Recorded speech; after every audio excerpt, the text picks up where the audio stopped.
Pipe વિશે શીખીશું. પાઇપ્સમાં મેં અહીંયા સિમ્પલ એક પાઇપનો ટુકડો ડ્રો કર્યો છે. 50 mm ની છે ને 500 mm ના લેવલ ઉપર કર્યું છે, અને આ છે પ્લાનમાં, રાઈટ. તમે અહીંથી જોઈ શકો લેવલ 1માં ડ્રો કર્યું છે. અને આ રીતે એના 4 પાર્ટ્સ કર્યા છે. હવે સૌથી પહેલી વસ્તુ, જ્યારે પાઇપ્સ ડ્રો કરીએ ત્યારે એની અંદર ટાઈપ્સ હોય. એ ટાઈપ શું હોય છે?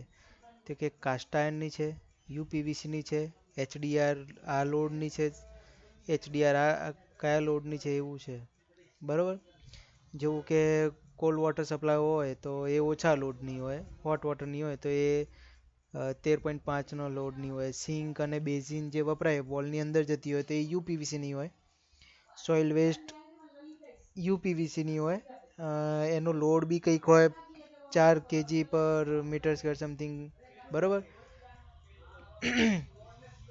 અને અમુક જગ્યાએ સીઆઈની હોય, જીઆઈની પણ હોય, ગેલ્વેનાઇઝ આયર્નની પણ હોય, રાઈટ. જેવો ક્લાયન્ટ. તો આ છે મારી પાઇપની ટાઈપ્સ. આ બનાવવાનું કારણ શું છે, આ કેમ આપ્યું એમ, તો એ પહેલાં સમજીશું.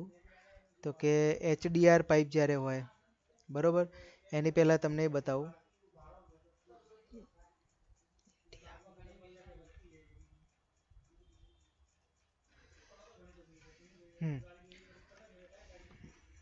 પાઇપ્સ, ફિટિંગ્સ, પીવીસી, ઓકે, આ બધી એની ટાઈપ્સ હોય કે જે બી ફિટિંગ્સ આપણે લેવા હોઈએ, બરાબર. કારણ કે પાઇપનું જે સર્ક્યુલર પોર્શન છે, જે આવો છે, એ તો ફિક્સ હોય, એ ના બદલાય.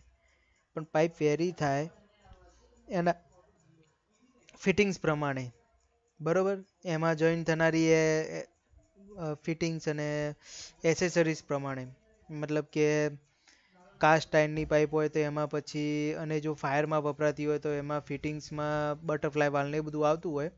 બટ મેઇન વસ્તુ ફિટિંગ્સ છે. ફિટિંગથી જ પાઇપના ડિફરન્ટ સ્ટેજ આ પાડવાનું કારણ, જે પાઇપની ટાઈપ્સ પાડવાનું કારણ છે આપણું ફિટિંગ્સ, રાઈટ. એના માટે જ આ બનાવીએ છીએ. ફોર એક્ઝામ્પલ, પહેલું છે એચડીઆર, રાઈટ. હવે મારે જે પાણીની પાઇપ બનાવવી છે અને કોલ્ડ વોટરની છે પહેલી મારી, તો એના માટે હું શું લઈશ?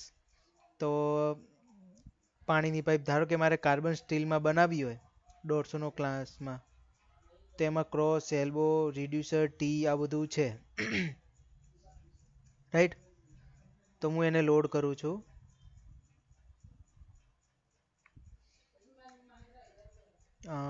લોડ કરી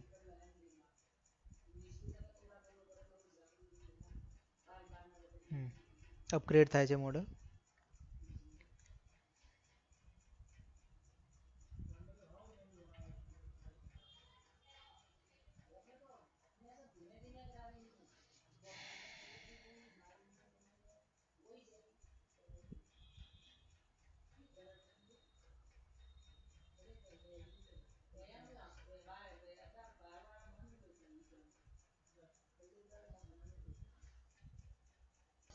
હવે કાર્બન સ્ટીલના મેં બધા લોડ કરી દીધા. સેમ વે મારી જોડે શિડ્યુલ 40 છે, તો એના બધા હું લોડ કરી દઉં છું. તો મેં બીજા પણ પીવીસીના પણ જે શિડ્યુલ 40ના જે હોય છે ફિટિંગ્સ, એ મેં લોડ કરી દીધા છે. અને મેં અહીંયા લખ્યું હતું સમજાવવા માટે કે આ જુદી જુદી હોય, પણ અત્યારે હું તમને 2 એક્ઝામ્પલના ફિટિંગ્સ માટે બતાવું છું, જેના કારણે તમને આ વસ્તુ કમ્પ્લીટલી ખબર પડે, રાઈટ. તો એચડીઆરની પાઇપ છે, એની અંદર મારે ફિટિંગ્સ જોઈએ છે બધા, જે મેં લોડ કર્યા હતા હમણે, કે ડક્ટાઇલ આયર્નના હતા ફિટિંગ્સ, અને કાર્બન સ્ટીલના હતા. કાર્બન સ્ટીલના ક્લાસ 50ના હતા.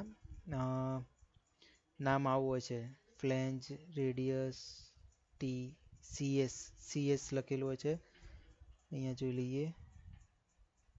ઓકે, ડક્ટાઇલ આયર્ન, ચલો એની અંદર પણ cast iron, ductile iron, okay, આર્યા લઈ લઉં છું ફિટિંગ્સ. પછી એલ્બો હોય છે, તો એલ્બોમાં આર્યું સીએસ ક્લાસ 150ના, ટીમાં હંમેશા ટી. પછી પીવીસી પણ સીએસ ક્લાસ 150નું, આ 150 ના, અને અહીંયા પણ CS ક્લાસ 150 ના, અહીંયા ઓકે. યુનિયન એમાં બનતો જ નથી, છે જ નથી, બરોબર. હોવો જોઈએ, જો જરૂર પડે અમુક વાર પાઇપમાં હોય જ કે એવું એમાં બનતું જ ના હોય, તે ફિટિંગ્સ હોય જ નહીં, જેવું કે યુનિયન ના હોય, ક્રોસ આપણે કદાચ વાપરવાના જ ના હોય, તો આપણે એને નન કરી દેવું જોઈએ. કેપ છે આપણી જોડે, તો કેપ આ કાસ્ટ આયર્નમાં હોવી જોઈએ, ના હોય તો ટેમ્પરરી આ પણ વાપરી શકીએ અથવા તો નન કરી દઈએ, તો આપણને ખબર પડે કે જ્યારે મૂકતી વખતે કે ભાઈ ચલો મેન્યુઅલી એને મૂકીએ. અમુક ફેસ બેઝ ફેમિલી હોય તે મૂકી શકીએ પાઇપના છેડા ઉપર, રાઈટ. તો શેડ્યુલ 40 અને okay. Your fittings in cap are all sets to none. Okay, કેપમાં નન હતું. ઓકે, ઓલ એન્ડ ફ્લેન્જમાં નન અને કેપમાં પણ નન, એ એને એરર આપી, તો ભાઈ આ હું વાપરી જ ના શકું એવું થાય, રાઈટ. And okay. બીજી વસ્તુ એવી છે કે મારે છે અહીંયા ધારો કે એલ્બોમાં મારે જોઈએ છે 80 થી અને 600 નથી જોતું. ધારો કે અહીંયા આટલું બધું છે પણ એમાં મારે આ 500 વાળું જે છે એ નથી જોતું, રાઈટ. તો હું શું કરીશ, 450 લઈશ એન્ડ અહીંયા સિલેક્ટ કરીને એડ કરીશ. સેમ વસ્તુ CS ક્લાસ 150, અહીંથી હું લઈશ કે 500 ની ઉપરનું 600 વાળું અને 600 થી 1200, એટલે મારું અહીંયા 500 નું હું પાઇપ લઈશ તો પણ હું એ ડ્રો ન કરી શકીશ, રાઈટ. બરોબર. And okay. બરોબર. આ એટલા માટે કે આપણે જ્યારે પાઇપ ડ્રો કરતા હોય તો અમુક વાર આપણું ફિક્સ હોય, રાઈટ. ફોર એક્ઝામ્પલ જ્યારે સિંક અને બેઝિન માટે હું યુપીવીસી વાપરીશ તો મારું ફિક્સ હશે કે 32 અને 40 નો ડાય હોવો જોઈએ, તો મારું ક્યારથી બી ભૂલથી બી ના થાય, રાઈટ. તો એવી રીતે આપણે સેટિંગ્સ કરી શકીએ. કોલ્ડ માટે મેં કાસ્ટ આયર્નનું સેટિંગ કર્યું, સોઇલ વેસ્ટ માટે હું પીવીસીના સેટિંગ કરું, તો આમાં પીવીસીના સેટિંગ્સ ઓટોમેટિક મેં એટલે કે મેં પહેલાં કર્યા હતા, આવી રીતે લોડેડ જ છે અને ઓલ, રાઈટ. તો આ મારા બધી વસ્તુ લોડેડ છે, અહીંયા પીવીસીના બેન્ડ આવશે, રાઈટ. And okay. હવે કોલ્ડ વોટર સપ્લાયની પાઇપ છે અને એ રહી છે, રાઈટ. તો હું સૌથી પહેલાં એક પાઇપ ડ્રો કરવા માગું છું. હા, પાઇપ, રાઈટ. 50ની ઓફસેટ 500નો અને HDRમાં જે કાસ્ટ આયર્નના હશે એ રહ્યા, રાઈટ. થોડું ઝૂમ પણ કરું છું. Simply draw